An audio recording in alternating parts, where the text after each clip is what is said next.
Chroniclers and the Knowledge Explosion. Confronted by a mass of knowledge full of internal tensions, theologians produced the great synthesis that combined Greek philosophy and the biblical faith.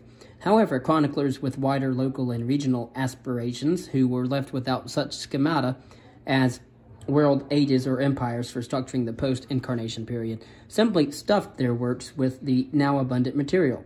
The resulting confusion of riches was well demonstrated by Matthew Paris, who reported for AD 1246 on the Pope's annoyance with the English, Henry III's anger at the Countess of Provence, dispensations by the Archbishop of Canterbury, a fine levied against Londoners, the activities of friars, births and deaths of princes and princesses, Hospitallers and Templars, assemblies of nobles, events in the Holy Land, Frederick II's troubles with heresy changes and charges, and German nobles, a French royal marriage, Tartar campaigns, appointments of royal officials, taxation, extraordinary thunderstorms, how the King of Aragon cut out a bishop's tongue, canonizations and elections of abbots.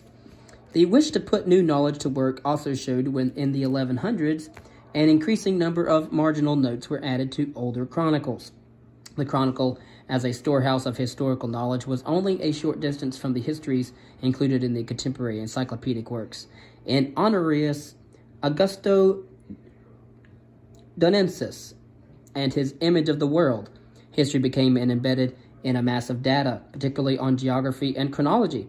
A century later, the masterpiece of the encyclopedic genre came from a Dominican who understood the need for a compendium of knowledge, if only to furnish exemplar for preaching. Vincent of Beauvais and his Mirror of the World, around 1250, produced with the help of a staff of assistants, was a massive work with parts on doctrine, nature, and history. The historical section told of the past from the creation of the world to 1244, even including a history of learning and a chapter on historians of the past. But one did not read the Mirror of the World. One consulted it, and did so often and widely.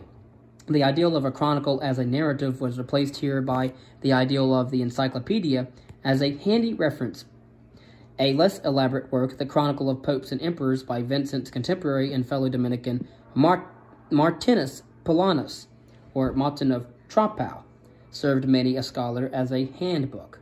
In another group of chronicles, the wish to serve either edification, teaching, or preaching became most prominent. This aim marked such personal works as Guido of Pisa's various histories, Fra Salimbene's Chronicles of the years from 1168 to 1304, with its unstructured observations on almost everything, and James of Vitry's scholarly Eastern history and Western history of the early 1200s, where good information, tolerably well presented, offered material for preaching, teaching good morals, setting up worthwhile examples, and defending the faith.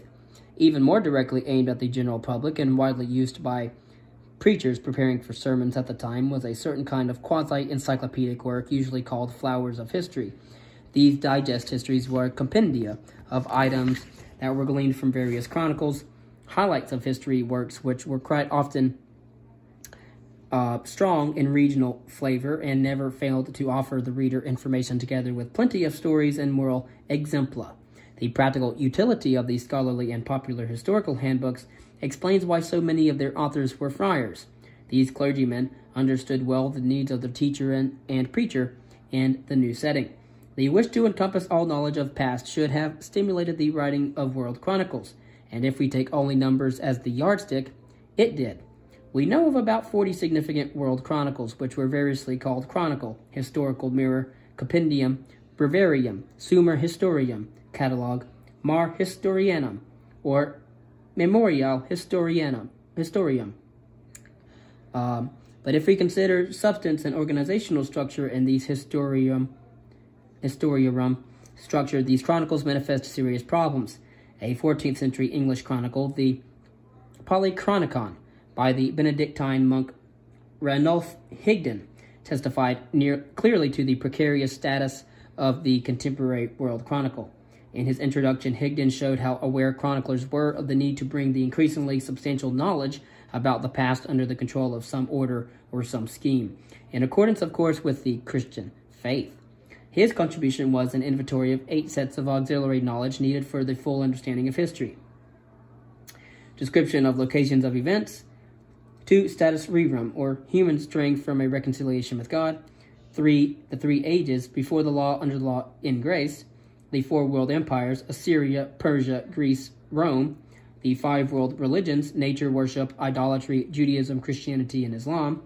The 6 world ages, the 7 types of history makers, ruler, soldier, judge, cleric, politician, merchant, monk, each with typical personality traits and modes of actions. And the 8 ways of counting years, 3 of them Jewish, beginning either in January, March, or May, 3 Greek, Troy, Olympiad, Alexander, 1 Roman, Rome's founding, and 1 Christian, the Incarnation. But that quasi-systematic framework did not really influence Higdon's work. Like other contemporary chroniclers, he wrote still in Latin, a chronicle which demonstrated the divine design, asserted the moral purpose of historical works, borrowed freely from earlier world chronicles, put some accent on the distant and sacred past, and dealt extensively with the English past.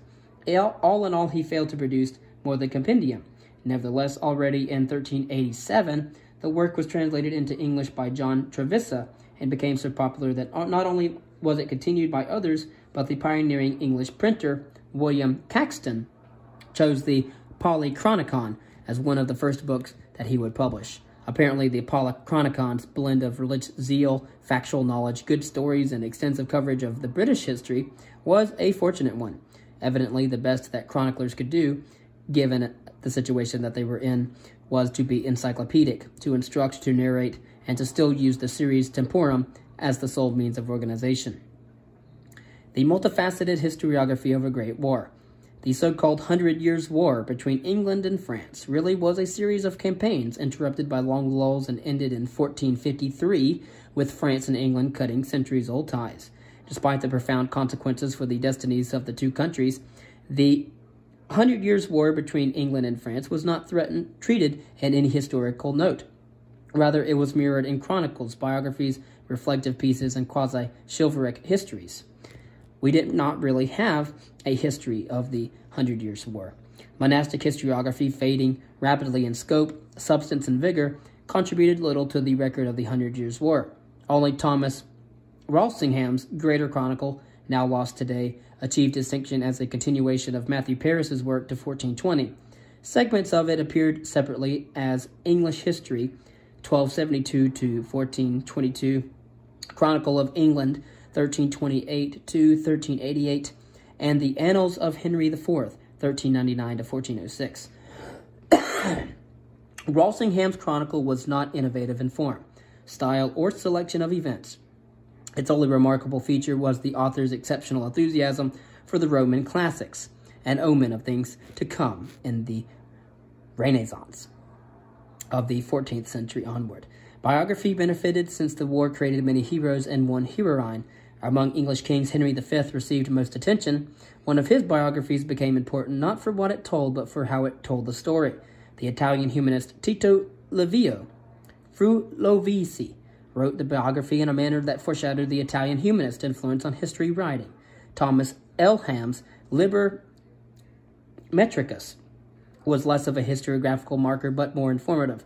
It also told Henry V's story in rhyme, which conformed to the still influential Chansons di Gesta, made it easy to recite, and pleased those who listened to it. The Italian poetess Christine de Pizan praised the French king Charles V, who had ousted the English from the French territories they had seized. Charles VI, the king living for years in mental darkness, found an exact reporter of his reign in the Archbishop of Reims, John Juvenal des Ursins. In the end, the two persons who served French kings, Bertrand du Guesclin and Joan of Arc, received considerably more attention. Those who suffered from the war were inclined to write a more reflective sort of history. An unknown author wrote a Parisian journal as a moving protest against the nobles and the wealthy, who were all alike in their disregard for the welfare of the common man. Some years after the war had ended, Thomas Basson, the son of a rich merchant family, became a scholar and a bishop, whose exile by Louis XI sharpened both his sense of justice and his perception. The war gave him occasion to puzzle over the respective roles of God and human beings. He ended up seeing history as a grand human drama for which God still would devise the plot, but still in which mankind played a fairly independent role. Should historians concern themselves with the divine plot? For myself, I shall be content with a true account of events and leave people to who think they are able to do so the task of discussing the secret workings of divinity. Deeply influenced by the classical works of antiquity, Bassan affirmed divine providence, only perfunctorily, while he tried to explain the war in human terms alone. Good accounts of various phases of the 100 Years' War appeared in the works by chroniclers who were Burgundian, either by birth or through patronage.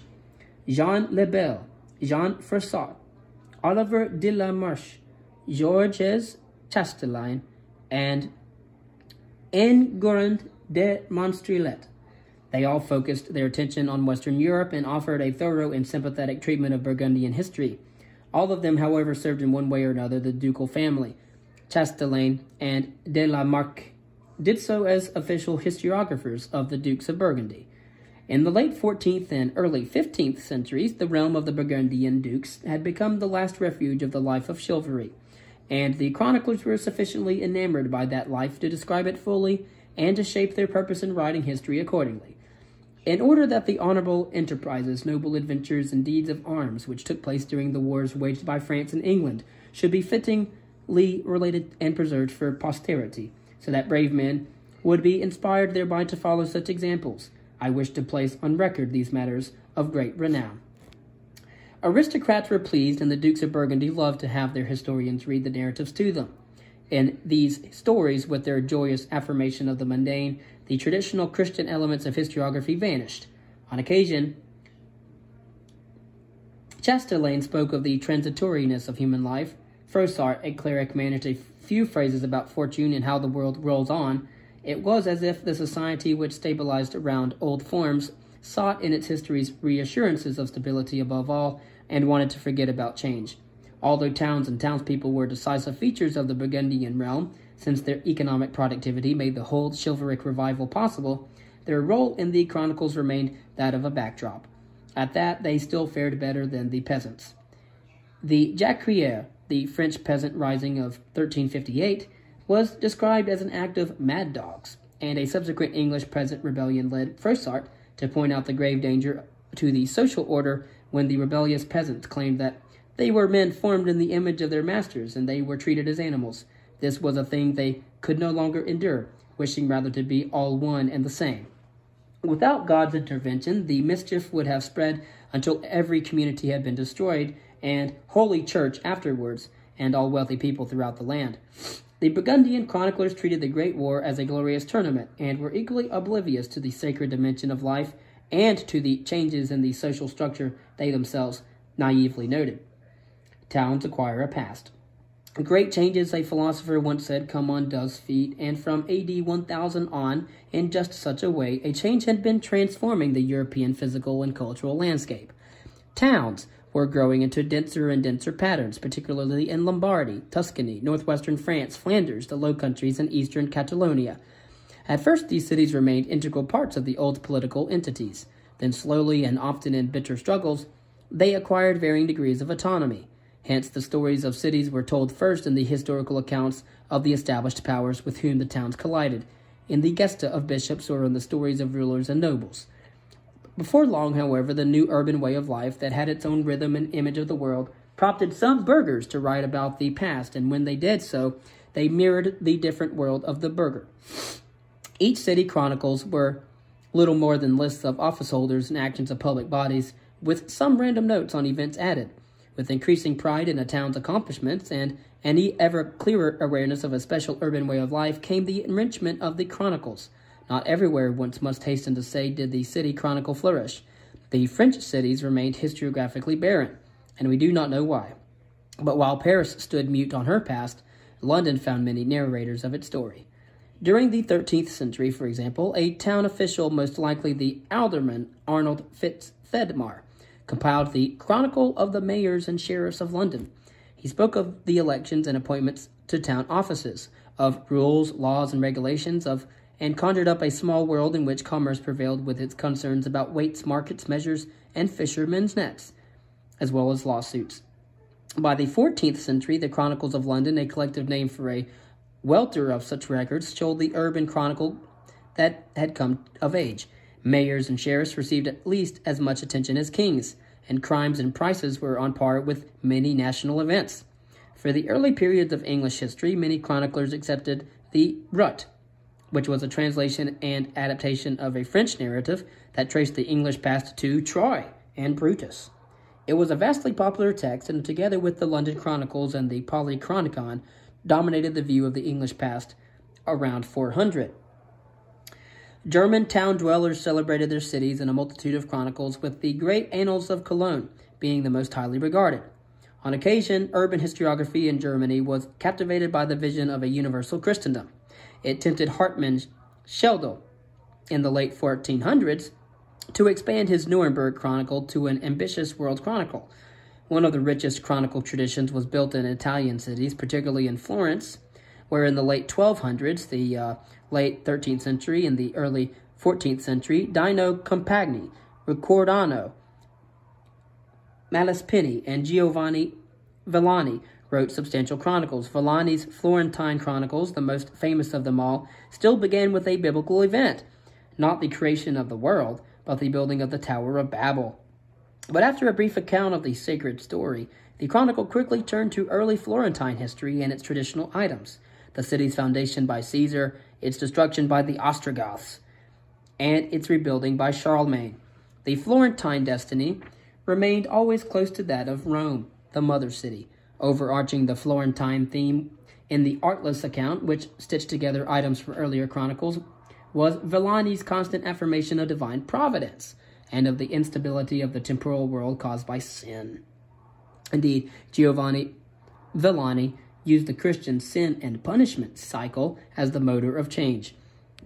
When reporting the fires that devastated much of the city in the past, Giovanni saw them as judgment of God, for as much as the city was corrupted by heresy, and through the vice of licentiousness and gluttony, and some of them, the victorious Florentines, were very ungrateful towards God, and full of other wicked sins. When Giovanni warned of epidemics, thunderstorms, starvation, and general destruction, he became a new Orosius, calling for virtue and repentance, so that these calamities might be avoided.